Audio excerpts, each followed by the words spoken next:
मैं तो खामखा डर रहा था, कुछ नहीं हुआ। ये क्या हो रहा है? बचाओ! ये तो वैसे हो रहा है जैसे मैं बस को दिखा था। बचाओ! कोई है? कोई है? लिफ्ट करो! बचाओ! कोई है? लिफ्ट करो!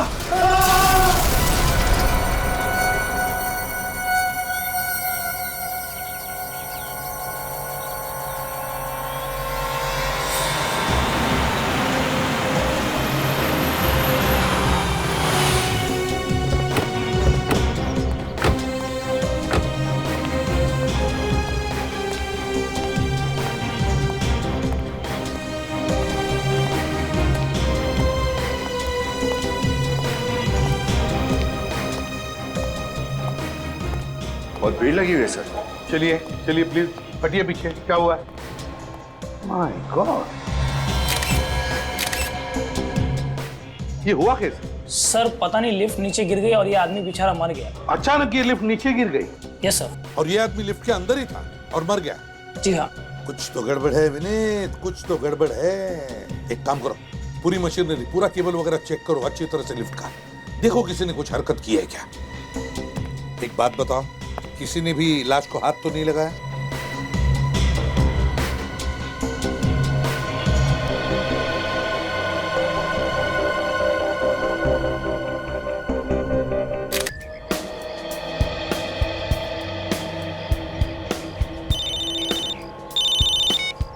हाँ माधुरी बोलो। मैं कब से तुम्हारा इंतजार कर रही हूँ। माधुरी मैं अभी क्लब में ही हूँ, मुझे स्विमिंग करने का मन कर रहा है, घर आने में देरी हो जाएगी। नहीं, तुम अभी इसी वक्त आ जाओ, मैं तुम्हारे बिना खाना नहीं खाऊंगी। देखो तुम परेशान मत हो, तुम खाना खा के सो जाओ, मुझे घर आने में वक्त लग सकता है। क्या बात है आकाश, तुम्हारी आवाज, कोई परेशानी है क्या? नहीं ऐसी कोई बात नहीं है। कुछ तो है आकाश। माधुरी ऐसी कोई बात नहीं है, तुम खामखा परेशान हो रही हो। नहीं, कुछ तो है, मैं तुम्हारे रग रग से वाकिफ हूँ। माधुरी मैंने बोला ना कि ऐसी कोई बात नहीं है। मैं फोन रख रहा हूँ, बाय। अब इसको कैसे बताऊं?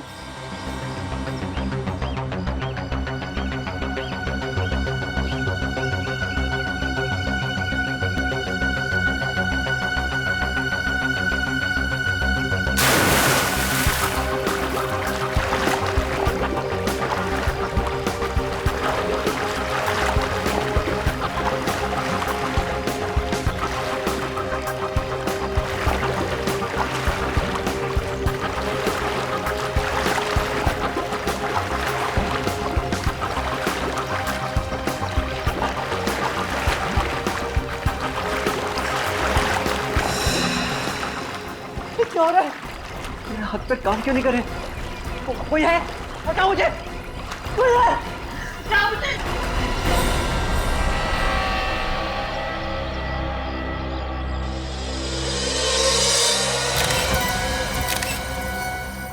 ये सब कैसे हो गया? संभालिए अपने आप को। मुझे तो पहले ही पता था सर, ये कुछ ना कुछ गड़बड़ जरूर है। अगर मैं यहाँ पहले आ गई होती तो आकाश जिंदा होता। क्या मतलब? सर आकाश के मरने से पहले मेरी उससे फोन पे बात हुई थी। उसकी आवाज से लग रहा था जैसे वो किसी चीज को लेकर बहुत परेशान है। आकाश ने आपको बताया नहीं कि ये किस बात को लेकर परेशान था? नहीं सर, मैंने इनसे पूछने की बहुत कोशिश की, लेकिन इन्होंने मुझे कुछ नहीं बताया सर। और सर सबसे अजीब बात तो ये है कि आकाश कोई मामूली स्विमर नहीं था, स्टेट लेवल का स्विमर था। क्या? स्टेट लेवल का स्विमर था ये? हाँ सर, उसने बहुत सारे मेडल्स भी जीते थे। सर इसीलिए उनके आसपास कोई गार्ड नहीं था। तो सर फिर इस आकाश की मौत हुई कैसे? मैं भी वही सोच रहा हूँ। ये आकाश स्टेट लेवल का एक्सपर्ट स्विमर था, तो पानी में डूब के कैसे मर गया? पहले ये पता करना होगा कि इसकी परेशानी की वजह क्या थी।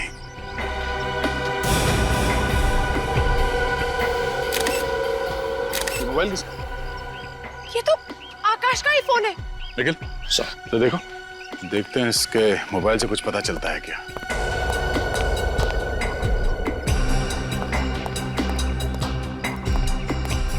अरे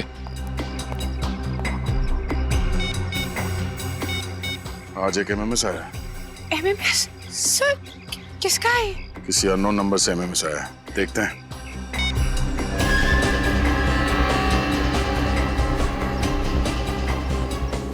अरे सर ये जो आदमी डूब रहा है ये आकाश ही है। हाँ सर, अगर आकाश की परेशानी की वजह ये एमएमएस है तो जिस वक्त उसे ये एमएमएस मिला उस वक्त तो ये जिंदा था। फिर ये एमएमएस शूट कैसे हुआ होगा? ये चेहरा आकाश का दिख तो रहा है और मुझे लगता है ये आकाश है नहीं। आकाश नहीं है? क्या मतलब? मतलब ये है कि ये धर किसी और का है और इस पे सर आकाश का चिपकाया गया है। ऐसा हो सकता है? बिल्कुल हो सकता है फ्रेडी। आजकल टेक्नोलॉजी की मदद से क्या क्या हो सकता है तुम सोच भी नहीं सकते। एक काम करो, पता करो ये नंबर किसका है। अच्छा, ये आकाश जब स्विमिंग पूल पर आया उसके बाद कोई यहाँ पर आया था? नहीं सर, कोई नहीं आया था। ठीक है।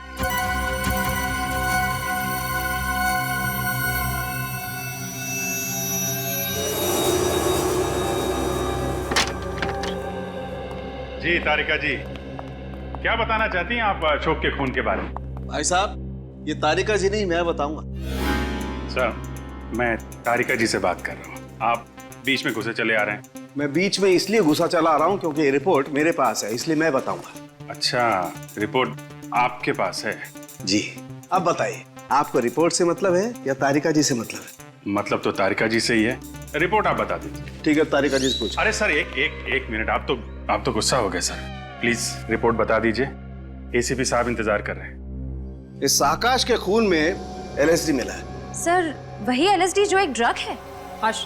लाइसर्जिक एसिड डाइथाइलामाइड एक बहुत ही खतरनाक किस्म का ड्रग है जिसे लेने से इंसान एक अलग ही काल्पनिक दुनिया में पहुंच जाता है। हैलुसिनेशंस होने लगते हैं उससे। न सिर्फ हैलुसिनेशन होता है बल्कि उसका ब्लड प्रेशर भी बढ़ जाता है, उसका दिमाग सुन्न हो जाता है, वो रोजमर्रा की डेली रूटीन की चीजें भी ढंग से नहीं कर पाता है। उसे दरअसल समझ में नहीं आता है कि उसके आसपास हो क्या रहा है। मतलब ये ड्रग लेने के बाद अगर कोई स्विमिंग करने जाए, फिर चाहे वो कितना ही अच्छा स्विमर क्यों ना हो, डूब के मर जाएगा। एग्जैक्टली अभिजीत, इसीलिए ये आदमी डूब करके मर गया। इसके खून में हमें बहुत ज्यादा मात्रा में एलएसडी मिला है। कमाल है, इतनी ज्यादा मात्रा में एलएसडी लेने के बाद ये आकाश तैरने गया ही क्यों?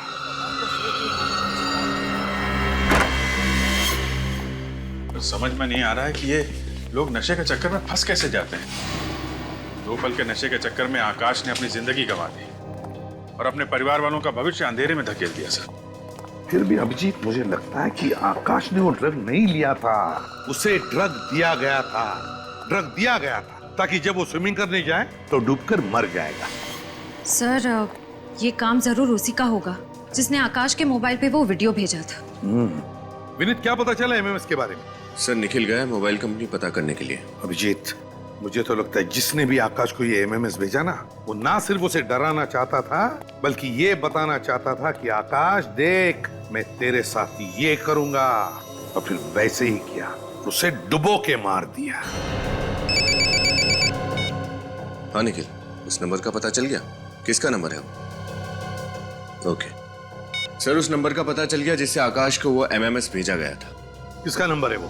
सर, कोई स्मिता कुमार है, वो एनडी नगर में रहती है। एनडी नगर? अभिजीत, तुम आकाश के घर जाओ और पता लगाओ कि किसने आकाश को ड्रग्स दिया और कैसे दिया। Okay sir. और मैं और विनीत हम स्मिता कुमार के घर जाते हैं। स्मिता कुमार।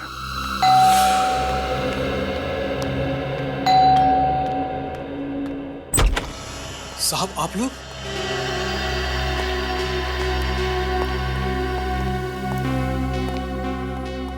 माधुरी जी, आपने हमें बताया क्यों नहीं? आपके हस्बैंड ड्रग्स लेते थे, एलएसडी? आकाश ड्रग्स लेते थे? आप तो ऐसे चौंक रही हैं जैसे आपको इसके बारे में कुछ पता ही नहीं। क्या कह रहे हैं सर? आकाश तो सिगरेट और शराब के नाम से भी नफरत करते थे और आप लोग कह रहे हैं कि आकाश ड्रग्स लेते थे? सचिन, पंकज, चेक करो घर। देखिए सब, देखिए, हम सिर्फ वही कह रहे हैं जो हमें फोरेंसिक रिपोर्ट ने बताया है। एलएसडी वजह है आपके पति के पानी में डूब के मरने की, वरना इतने एक्सपर्ट स्विमर थे आपके हस्बैंड, बिना किसी वजह के स्विमिंग पूल में तो डूब नहीं सकते।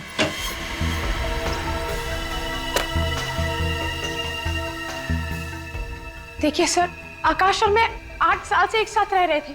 अगर आकाश को ड्रग्स लेने की आदत होती तो कभी ना कभी तो मुझे इस बारे में जरूर पता चलता। और मान लीजिए सर कि आकाश ड्रग्स लेता भी था तो वो ड्रग्स लेकर स्विमिंग करने क्यों जाता?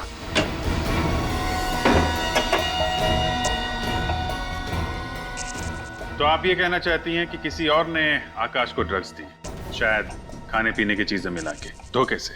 ऐसा हो सकता है सर, पर ऐसा कौन करेगा? जहाँ तक मुझे पता है सर, आकाश की किसी से भी कोई दुश्मनी नहीं थी। दुश्मनी तो थी माधुरी जी, वरना कोई धमकी भरा एमएमएस क्यों भेजता आकाश को?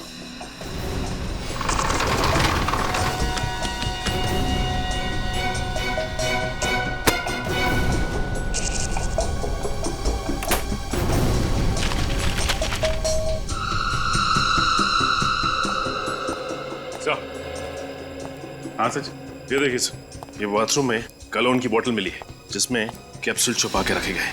ये देखिए, लगता है LSD है ये। इसका मतलब है कि आकाश चोरी छुपे ड्रग्स लेता था। आकाश के कॉलोन की बोतल में ड्रग्स, और इसके बारे में आपको कुछ भी पता नहीं है? आप मुझ पे शक कर रहे हैं? ये ड्रग कैसे आई? ये तो डॉक्टर सुरेश को पता होगा। डॉक्टर सुरेश? हाँ सर, आकाश को जब भी कोई प्रॉब्लम होती थी तो वो उन्हीं के पास जाता था। डॉक्टर सुरेश?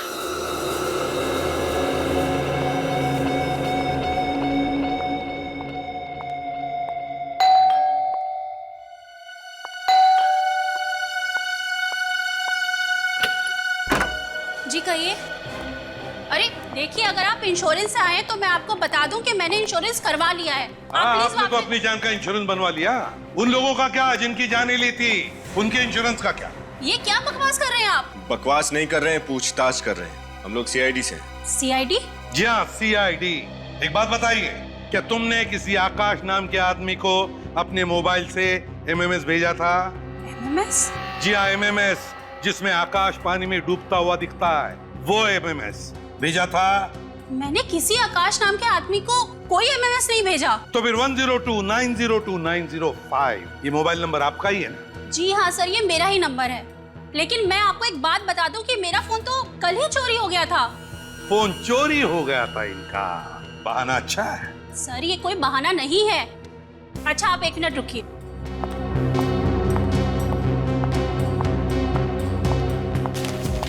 ये देखिए सर, मैंने अपने फोन के चोरी होने की रिपोर्ट भी लिखवाई थी। कहाँ चोरी हुआ था आपका मोबाइल? सर आकांक्षा मॉल के पार्किंग लॉट से। अगर आपका फोन चोरी हो गया था तो आपने मोबाइल कंपनी से कहकर अपना सिम ब्लॉक क्यों नहीं करवाया? मैंने उनको सिम ब्लॉक करने के लिए बोला था, लेकिन पता नहीं उन्हें इतना टाइम क्यों लगा। पता नहीं इतना टाइम क्यों लग गया, क्या करेगी बेचारी। खैर जरा बताइए, आपका ये मोबाइल चोरी हुआ कैसे, जरा हम भी तो सुने। सर मैं आकांक्षा मॉल के पार्किंग लॉट में फोन पर बात कर रही थी, तभी एक आदमी अचानक पीछे से बाइक पर आया और मेरा फोन चोरी करके भाग गया। अचानक मोटरसाइकिल पर आया और उसने आपका फोन छीन लिया और भाग गया। तो फिर आपको कुछ ना कुछ तो याद होगा ही, उस आदमी का चेहरा या फिर मोटरसाइकिल का नंबर या फिर किस तरह की मोटरसाइकिल थी या फिर कोई खास बात, कुछ तो याद होगा। सर हाँ? मुझे सिर्फ इतना याद है कि वो एक लाल रंग की स्नोडेन बाइक पर था और उसकी बाइक की टंकी पर एक जलती हुई खोपड़ी का स्टिकर लगा हुआ था। आकांक्षा मॉल का पार्किंग लॉट, लाल रंग की स्नोडिल बाइक और उसकी टंकी पर जलते हुए खोपड़ी का स्टिकर। डॉक्टर सुरेश? जी हाँ, कहिए। हम लोग CID से हैं। लेकिन CID वालों का हमारे क्लिनिक में क्या काम? आकाश आपका ही पेशेंट था? आकाश वो स्विमर? जी हाँ, वो स्विमर, उसकी मौत हो गई। आकाश की मौत हो गई? मगर कैसे? पानी में डूबने से। अगर आकाश तो बहुत अच्छा स्विमर था और उसको बहुत सारे स्विमिंग के मेडल मिले हुए थे, भला उसकी पानी में डूबने से कैसे मौत हो सकती है? वो इसलिए कि जब वो पानी में डूब रहा था तो LSD नशे की चपेट में था। आकाश और नशा? मुझे तो यकीन ही नहीं हो रहा। अगर आकाश नशा कर रहा होता तो हमें उसके routine test, urine test, blood test में पता लग गया होता। आकाश ने कभी भी किसी प्रकार का कोई नशा नहीं किया है। अच्छा, आकाश के घर से हमें ये कैप्सूल मिले। ये कैप्सूल तो मैंने ही उसे दिए थे। आपने? तो ये कैप्सूल LSD के नहीं है? लेकिन एक मिनट, ये बिल्कुल वैसे ही कैप्सूल हैं जो मैंने आकाश को दिए थे। मतलब ये LSD के कैप्सूल है? ये LSD का कैप्सूल है। मगर आपने किस लिए कैप्सूल दिए थे आकाश को? क्या बीमारी थी उसे? आकाश को बाइपोलर डिसऑर्डर था। बाइपोलर डिसऑर्डर था उसे? जी, आप लोगों को तो मालूम होगा, इस बीमारी में मरीजों को बहुत सारे मूड स्विंग होते हैं। मूड स्विंग्स मतलब वो अचानक से हंसने लग जाते हैं और फिर अचानक से रोने लग जाते हैं? हाँ, कुछ ऐसा ही। जब वो उदास होते हैं तो डिप्रेशन में चले जाते हैं और जब खुश होते हैं तो इतना खुश हो जाते हैं कि खुशी से फूले नहीं समाते। इसीलिए आकाश के मूड को काबू में रखने के लिए हमने वो वाले मूड स्टेबलाइजर के कैप्सूल दिए थे। और किसी ने उन कैप्सूल्स की जगह ये LSD वाले कैप्सूल्स रख दिए। और ये काम आकाश के कोई करीबी ही कर सकता है, और उसके सबसे करीब उसकी बीवी माधुरी है।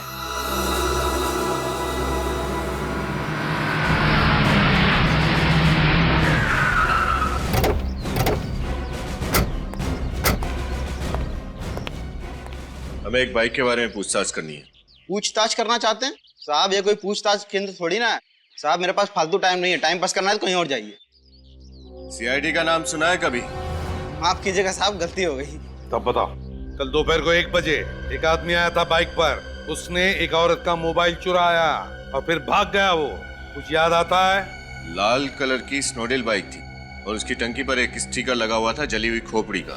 हाँ साहब, याद आया साहब। मैंने मेम साहब के साथ उस बाइक वाले का पीछा करने की कोशिश की थी, लेकिन साहब वो भाग निकला। उस आदमी का चेहरा देखा तुमने? कुछ याद है उसके बारे में? साहब उसने हेलमेट पहन रखी थी, इसलिए मैं चेहरा नहीं देख पाया। उसे गाड़ी का नंबर तो नोट करके रखा होगा? हाँ साहब, नंबर है। बताओ जल्दी। कल दोपहर को 1 बजे। साहब ये रहा, ये ATZ BT 0197। ATZ BT 0197। RTO को फोन करो, उनसे कहो कि यहाँ पर भी एक बाइक दिखे या मिले तो तुरंत हमें इन्फॉर्म करने के लिए। सर आप पहले भी तो घर की तलाशी ले चुके हैं, दोबारा क्यों लेनी है तलाशी? माधुरी जी, आपको मालूम था कि आकाश को बाइपोलर डिसऑर्डर की बीमारी थी? आकाश को बाइपोलर डिसऑर्डर था?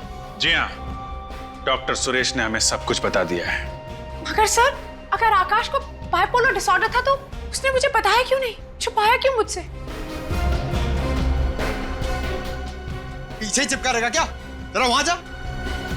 ताज्जुब तो हमें भी हो रहा है कि आपको ये बात पता कैसे नहीं है। कोई पति अपनी पत्नी को इतनी बड़ी बीमारी की बात क्यों नहीं बताएगा? ऐसा कैसे हो सकता है कि आपको इस बीमारी के बारे में कुछ भी नहीं मालूम? सब मेरी तो कुछ भी समझ में नहीं आ रहा है। सब आप लोगों को अभी भी ऐसा लग रहा है कि ये सब कुछ मैंने किया है? साहब एक काम कर, बाहर जा, मिले चाय बना के ला और साथ में बिस्किट लेके आ। भूख लग रही है मेरे को। देखिए माधुरी जी, आकाश अपनी कॉलोन की बोतल में बाइपोलर डिसऑर्डर की दवाई रखता था। वो दवाई किसी ने बदल के उसमें LSD के कैप्सूल रख दिए, जिससे उसकी मौत हो गई। और दवाई बदलने का काम कोई पास वाला आदमी कर सकता है। क्या कह रहे हैं सर? मैं ठीक कह रहा हूँ। आजा, घुस जा इसमें, घुस जा इसके अंदर, पीछे हट।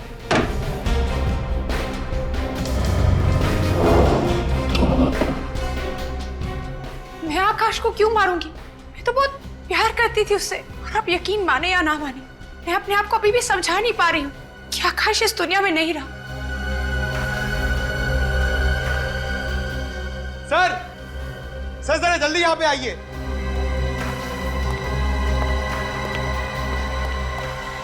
हाँ पंकज। सर ये देखिए, इस घड़ी के ऊपर एक कैमरा छुपा के रखा हुआ है।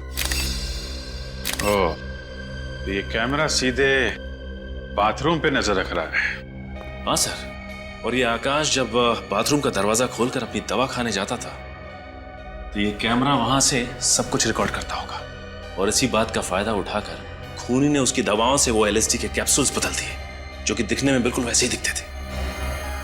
माधुरी जी, अब आप कहेंगे कि आपको इस कैमरे के बारे में भी कुछ नहीं मालूम? प्लीज मेरी बात का यकीन कीजिए, मुझे नहीं पता सर कि ये कैमरा यहाँ पर कैसे आया। तुम्हें मालूम है? नहीं साहब, इसके बारे में मुझे भी कुछ नहीं मालूम। अच्छा पंकज, कैमरा निकाल लो, पता करते हैं ये कैमरा कहां से खरीदा गया और किसने खरीदा।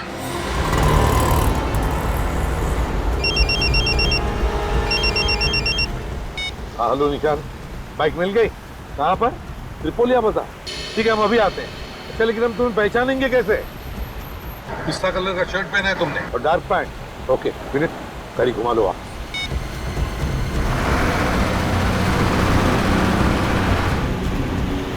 त्रिपोलिया बाजार यहीं कहीं आसपास ही होना चाहिए। सर, यही है त्रिपोलिया बाजार। नजर रखना जरा, पिस्ता कलर का शर्ट पहना हुआ है उस निशान पर। कहीं वो तो नहीं? वो देखो, आगे जाके यूटर्न मार लो।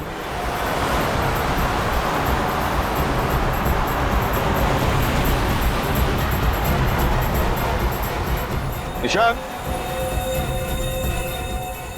आरटीओ ऑफिसर निशान, कहाँ पर है बाइक? सर वो रही लाल बाइक, और सोसाइटी वालों ने बताया कि आधा घंटा पहले कोई पार करके गया इसे। मालिक कौन है इस बाइक का? शैलेंद्र नाम के किसी आदमी की सर। शैलेंद्र? जी सर। सर पिछले हफ्ते ये बाइक चोरी हुई है। 1 हफ्ते पहले बाइक चोरी की गई है। ठीक है निशान, thank you very much, good work, जा सकते हैं। Thank you. विनीत बड़ा चालाक है ये। उसने बाइक चुराई, फिर मोबाइल चुराया, दोनों अलग अलग लोगों का, ताकि उस तक कोई पहुंच न सके। Yes sir. आधे घंटे पहले यहाँ आया है वो, गया कहाँ होगा? ज्यादा दूर नहीं गया होगा। तेरा मैप निकाल, देखे तो सही है त्रिपोलिया बाजार है क्या? हम इस वक्त यहाँ हैं। एक तरफ तो पूरा रेसिडेंशियल एरिया है और इस तरफ सारे ऑफिसेज हैं। सर ये अंदाजा लगाना बहुत ही मुश्किल होगा कि आदमी किधर गया है। हम कहीं जाने वाले नहीं है उसे ढूंढने के लिए। हम यहीं पर रुके रहेंगे, यहीं पर इंतजार करेंगे उसका। जरूर आएगा वो अपनी बाइक लेने के लिए, आएगा जरूर। एक्सक्यूज मी, आप जरा ये कैमरा देखिए, ये आपने बेचा है? हाँ सर, ये कैमरा हमने बेचा है। हम लोग सीआईडी से हैं, ध्यान से सोच के बताओ किसे बेचा है। एक मिनट सर। हाँ सर, ये कैमरा हमने हेमंत नाम के आदमी को 1 हफ्ता पहले बेचा था। ये हेमंत का नंबर और पता तो होगा तुम्हारे पास? नहीं सर, वो तो नहीं है। आप सिक्योरिटी सिस्टम बेचते हैं और आपके पास उस इंसान का कोई रिकॉर्ड नहीं है? वो सर वो। अच्छा ये बताओ, उसने पैसे कैसे दिए थे? क्रेडिट कार्ड से या फिर कैश? सर पेमेंट तो उन्होंने कैश से ही दिया था। कैश? दिखने में कैसा था? सर हाँ सर, थोड़ा थोड़ा याद है। अरे यार, आप सिक्योरिटी सिस्टम्स बेचते हैं और आप ही के पास सिक्योरिटी कैमरा नहीं लगा हुआ है। आपका सुझाव तो अच्छा है, मैं बहुत जल्दी लगवा लूंगा। सुझाव का क्या करोगे? हेमंत को जो करना था वो करके चला गया। पंकज, हो गया? एक बात बताओ, वो आदमी कैसे आया था यहाँ पे? किसी के साथ आया था, अकेले आया था, क्या बात कर रहा था यहाँ पे? किसी से फोन पे बात कर रहा था? कुछ भी याद है उसके बारे में? हाँ सर, वो फोन पे बात कर रहा था। क्या बात करता, सुना तुमने? क्या कह रहा था, क्या कह रहा था? दिमाग पे जोर डालो, याद करो, क्या कह रहा था वो? हाँ सर, याद आया। वो फोन पे कह रहा था कि मैं वेयर हाउस बहुत जल्दी पहुंच जाऊंगा। कौन सा वेयर हाउस? ये तो नहीं बोला उसने फोन पर सर। एक बात तो पक्की है, उस एमएमएस वाले खूनी ने किसी वेयर हाउस को अपना अड्डा बना रखा है। तुम्हें उसके बारे में जो भी याद है, जितना भी याद है, उसका स्केच बनवाओ, ब्यूरो चलो। सर अगर ये बाइक लेने वापस ही नहीं आया तो? चोरी की बाइक है, हो सकता है छोड़ के भाग गया हो। आएगा वो विनीत, जरूर आएगा बाइक लेने के लिए। हाँ अभिजीत, मतलब पता चल गया कैमरा कहाँ से खरीदा था? कैमरा खरीदते वक्त किसी वेयर हाउस का जिक्र भी किया था। कैसा वेयर हाउस अभिजीत, कौन सा वेयर हाउस, पता चला? बिल्कुल, हम पता लगा लेंगे वेयर हाउस का। गुड वर्क विनीत, जरा मैप देखो, त्रिपोलिया बाजार का देखो, आसपास कोई वेयर हाउस है क्या? ये देखिए सर, इस बाजार के इस तरफ 4 वेयर हाउस है सर। तो हो सकता है ये खूनी इन चारों में से किसी एक वेयर हाउस में छुप कर बैठा होगा। वेयर हाउस चलते हैं। सर लेकिन अगर हमारे जाने के बाद ये बाइक लेने वापस आया तो? ये बाइक वाला भाग कर जाएगा कहाँ? चलो पहले वेयर हाउस चलते हैं, खूनी को देखते हैं।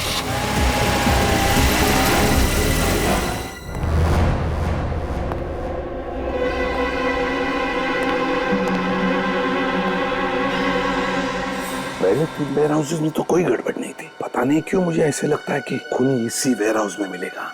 चौकन्ना रहना।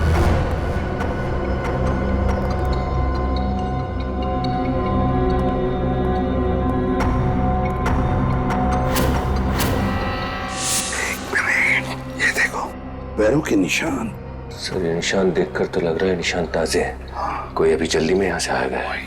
लगता है खूनी अभी भी यहीं पर है।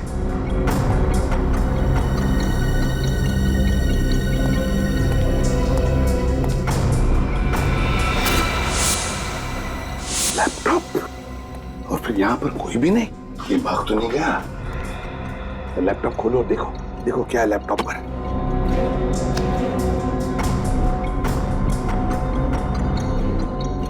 देखा, इस तरह से ऐसे नजर रख रहा था वो आकाश पर। ये कैमरा कहाँ पे लगा है? ये कैमरा तो लिफ्ट में लगा हुआ है। लेकिन आकाश की बिल्डिंग में तो लिफ्ट थी नहीं। तो फिर ये जगह कौन सी है? किस बिल्डिंग की लिफ्ट है ये? सर हो सकता है आकाश शायद इस बिल्डिंग में आता जाता था।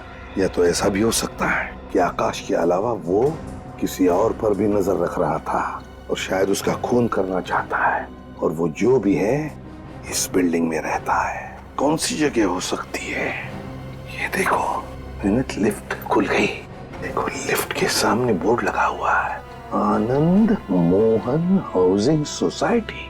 इसका मतलब ये आदमी आनंद मोहन सोसाइटी में रहता है। आनंद मोहन सोसाइटी।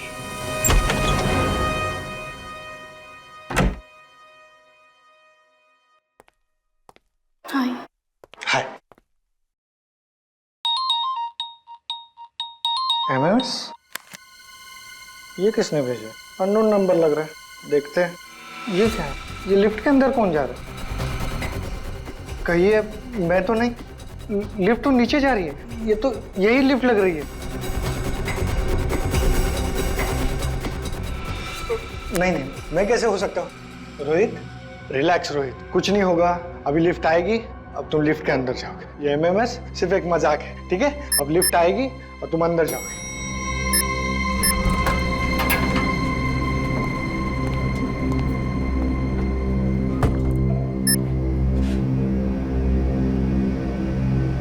मैं तो खामखा डर रहा था, कुछ नहीं हुआ। ये क्या हो रहा है? बचाओ! ये तो वैसे हो रहा है जैसे कुछ एमएमएस को दिखा था। बचाओ! कोई है? कोई है? लिफ्ट चला! बचाओ! कोई है? लिफ्ट चला!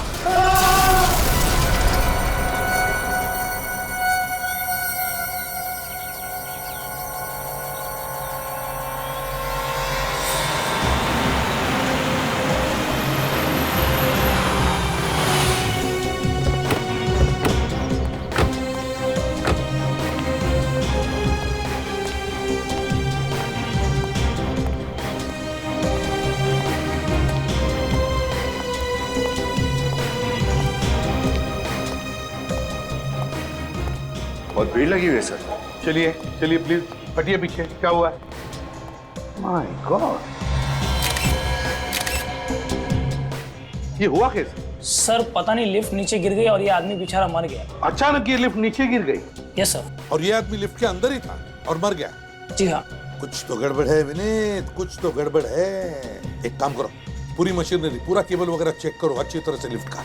देखो किसी ने कुछ हरकत की है क्या। एक बात बताओ, किसी ने भी लाश को हाथ तो नहीं लगाया?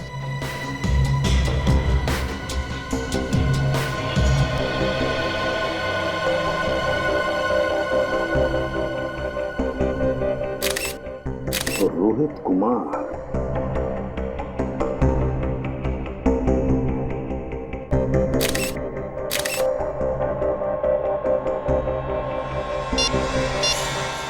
माय गॉड, वैसा ही धमकी भरा एमएमएस जैसा आकाश को भेजा था। क्या मेरा? ये रोहित कुमार इसी बिल्डिंग में रहते हैं? सर 1203 12वें महले पे। इसी बिल्डिंग में? जी साहब। अच्छा एक बात बताओ, तुमने किसी अनजान आदमी को यहाँ पर आते जाते देखा? सर तो कोई आदमी नहीं आया था सर। तो याद करके बताओ, कोई बाहर का आदमी आके गया होगा। हाँ साहब, वो लिफ्ट मैकेनिक आया था। लिफ्ट ठीक करने वाला आया था? लिफ्ट में क्या नहीं? हाँ साहब। उसका तुमने आइडेंटिटी कार्ड वगैरह देखा? कंपनी का कार्ड था उसके पास? हाँ चेक किया था, आईडी बराबर था। क्या नाम है उसका? ऋतिकेश नाम था। उसने कोई नंबर वगैरह दिया अपनी कंपनी का या उसका खुद का? हाँ सर, मोबाइल नंबर लिया है मैंने। क्या नंबर है बताओ।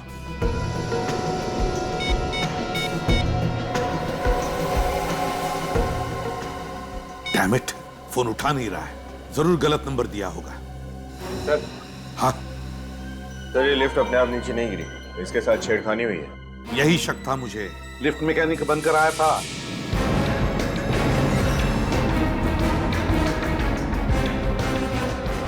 मैंने उसे बिल्डिंग से जाते हुए देखा था, एक लंबा सा आदमी, उसके हाथ में टूल किट था। उसी ने सारा किया, ये सब उसी ने किया है, ये देखो। और उसी ने वो धमकी भरा एमएमएस भी भेजा है रोहित को, जैसे उसने आकाश को भेजा था। और फिर जो टेलीफोन नंबर दिया, जो सेल फोन नंबर, वो भी जानबूझकर गलत नंबर दिया है। एक बात बताओ, तुमने इस लिफ्ट मैकेनिक को अच्छी तरह से देखा था ना? जी साहब। उसका चेहरा तुम्हें अच्छी तरह से याद है? अच्छी तरह से? हाँ साहब। तो क्या तुम उसका चेहरा बनाने में, उसका स्केच बनाने में हमारी मदद करोगे? हाँ साहब। गुड।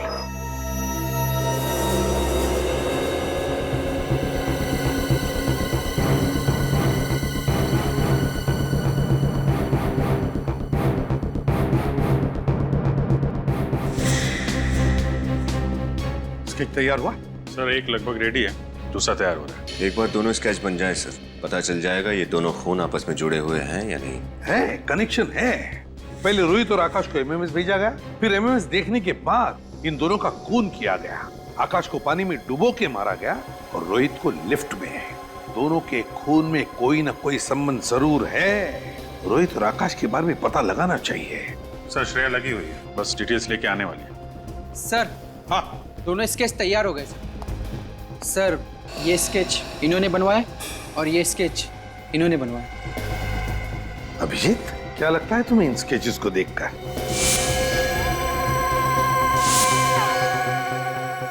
सर गौर करने वाली बात तो है सर। जरा इसका ये चश्मा और दाढ़ी मूछ निकालो। जी सर।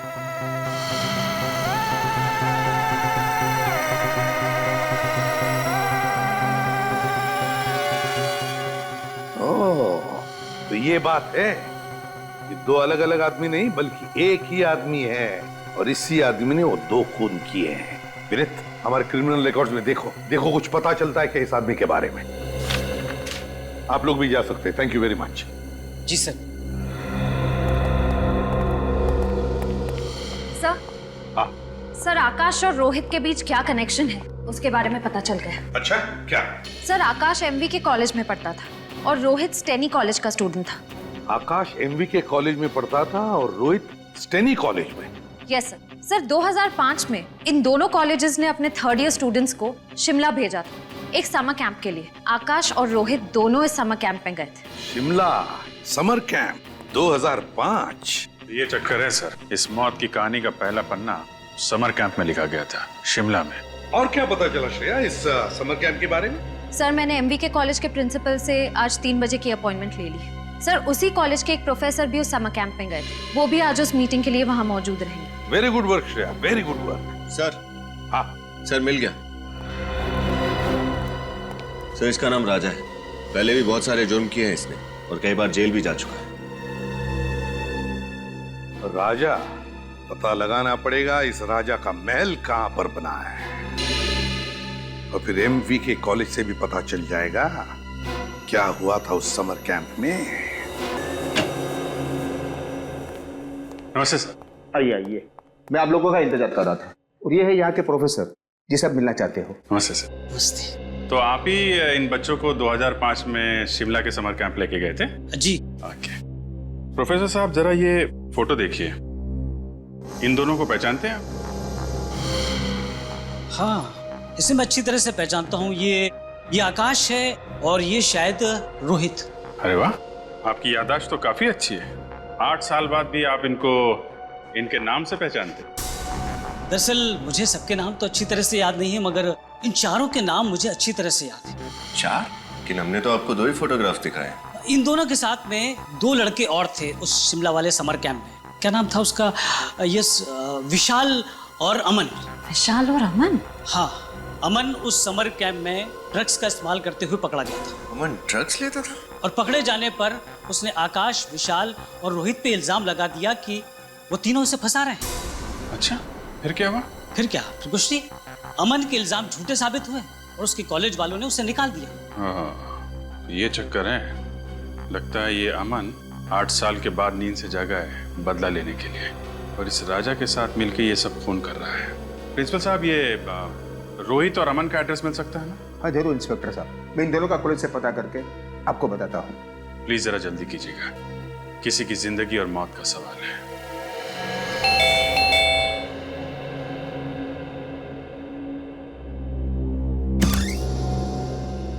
जी कहिए, किससे मिलना है आपको? अमन है घर पे? आप अमन से मिलने आए हैं? जी हाँ, हम अमन के दोस्त हैं। आप झूठ बोल रहे हैं। पिछले 8 साल से अमन का कोई दोस्त नहीं है। क्या मतलब? आइए आइए मेरे साथ। इधर आइए।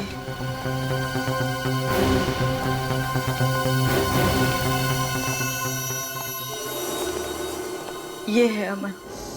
ये क्या हुआ इसे? पहले आप बताइए, आप लोग कौन हैं और यहाँ क्यों आए हैं? माँ जी, हम लोग सीआईडी से हैं। एक केस की तहकीकात हमें यहाँ तक खींच लाई। CID case? क्या कह रहे हैं आप लोग? मेरी तो कुछ समझ में नहीं आ रहा, और इन सब चीजों का अमन से क्या लेना देना?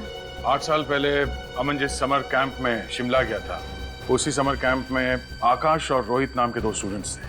उन दोनों का खून हो गया और आपको लगता है कि ये सारे खून अमन कर रहा है? ये तो कुछ बोल भी नहीं सकता, चलकर एक कमरे से दूसरे कमरे में नहीं जा सकता। मेरे कान तरस गए हैं इसके मुंह से माँ शब्द सुनने के लिए, और आपको लगता है मेरा बेटा खूनी है? माँ जी, हम आपकी तकलीफ समझते हैं, मगर क्या आप ये बता सकती है कि इसकी ये हालत हुई कैसे? जिस समर कैंप की आप बात कर रहे हैं, वही समर कैंप मेरे बेटे के लिए अभिशाप बन गया। ड्रग्स का झूठा इल्जाम लगाकर इसे कॉलेज से निकाल दिया गया, फिर किसी दूसरी कॉलेज ने दोबारा इसे लिया नहीं। मेरे बेटे का उज्जवल भविष्य अंधकार में खो गया, तब से इसकी ये हालत है। क्या अमन ने कभी आपको बताया कि ये ड्रग्स का झूठा इल्जाम इस पे किसने लगाया था? नहीं, एक चुप्पी साध ली थी इसने, कभी न खत्म होने वाली खामोशी। तो क्या अमन की हालत पिछले 8 साल से ऐसे ही है? बीच में थोड़ा सुधार आया था इसकी हालत में, मगर पिछले साल इसके पिताजी गुजर गए, तब से फिर यही हालत हो गई है इसकी। आप फिक्र मत कीजिए माँ जी, मैं अमन के लिए प्रार्थना करूंगा। अमन जल्दी ठीक हो जाएगा। आप लोग बैठिए, मैं चाय लेके आ रही। नहीं, आप तकलीफ मत कीजिए प्लीज, हम लोग चलते हैं। माँ जी, कभी भी किसी भी तरह की कोई मदद चाहिए तो हमें याद करिएगा प्लीज। Thank you. चलो।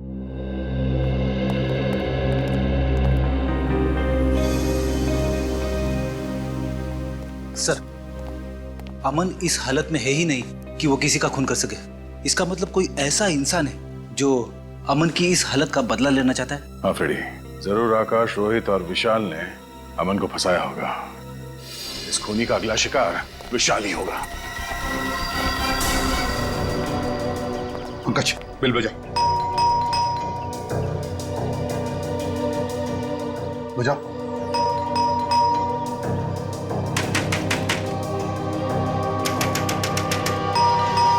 विशाल! सर, ये दरवाजा खोल क्यों नहीं रहा है? कहीं कुछ हो तो नहीं गया?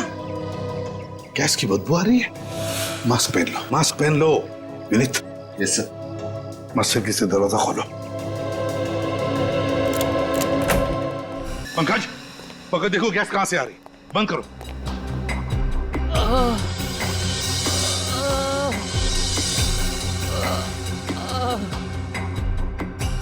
विनीत, किसी के कराने की आवाज आ रही है, शायद उस तरफ से।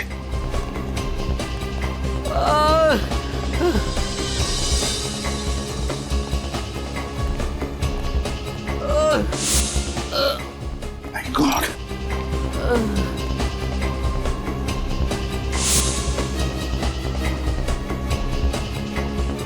तुम विशाल हो ना? सर विशाल। विशाल? विशाल क्या हुआ? सर, इसे बचा लो सर। किसे किसे बचा लीजिए? हैं? मेरी मंगेतर प्रिया को। क्या हुआ प्रिया को? कहाँ है वो? राजा क्या? इसे अपने साथ ले गया। राजा प्रिया को अपने साथ ले गया? हाँ? कुछ पता है कहाँ गया? सर। पंकज, तुम इसे हॉस्पिटल ले जाओ, हालत बहुत खराब है। विनीत, श्रेया को फोन करो, बुला लो उसे। हमें प्रिया को बचाना चाहिए, जल्दी। पंकज, हम लोग जाते हैं।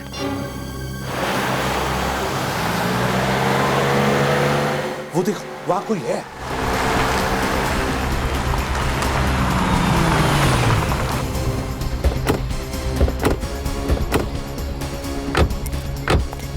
सर, कहीं ये प्रिया तो नहीं?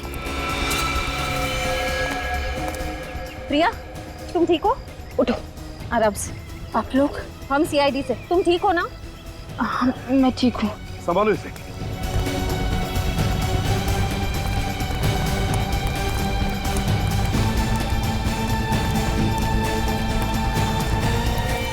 देखो देखो, जिंदा है क्या? सर, ये तो राजा है। राजा?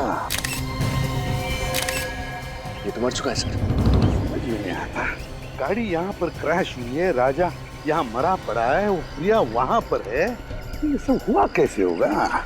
पता नहीं क्यों मुझे लगता है सारा सच सामने नहीं आ रहा है। कुछ तो गड़बड़ है। गाड़ी को चेक करते हैं अच्छी तरह। देखो जरा। उठ सकोगी? हाँ, संभल के देखो कुछ गाड़ी में प्रॉब्लम है क्या, अच्छी तरह से देखो। रुको मैं पानी लेकर आती हूँ। हाँ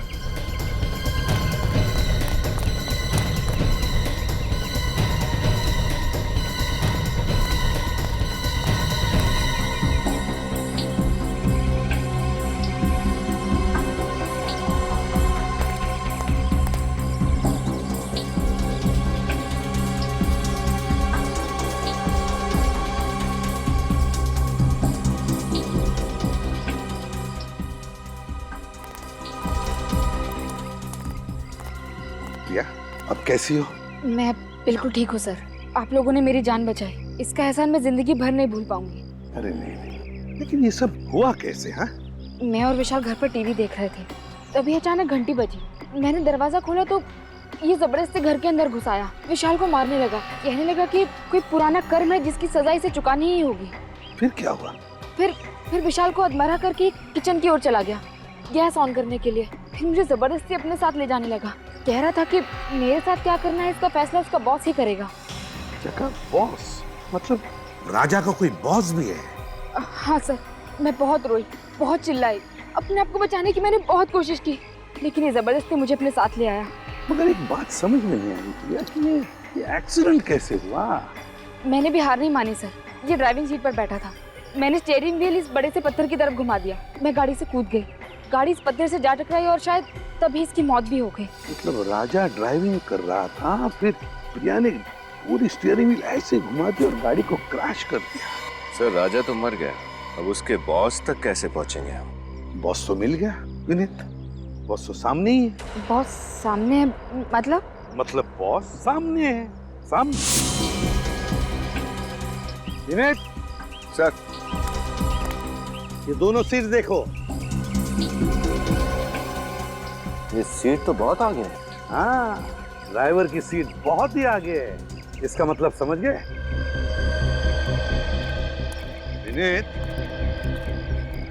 ये राजा कम से कम 6.25 फीट का आदमी है। क्या वो ड्राइविंग सीट इतनी आगे लेकर वो ड्राइविंग सीट पे बैठ सकता है, ड्राइविंग कर सकता है? ये बात तो है सर।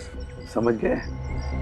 समझ गया सर। आप लोग मुझ पर इल्जाम लगा रहे हैं, मैं भला विशाल पर हमला क्यों करवाऊंगी? बताता हूँ। राजा से आकाश और रोहित का खून करवाया, मगर विशाल बच गया। और अब तुमने राजा को ही मार डाला ताकि तुम तक कोई भी पहुंच ना सके, समझे? रुक! कहाँ भाग रही हो? सबको एमएमएस भेजने का बड़ा शौक है ना तुम्हें? ये रहा तुम्हारा इनाम।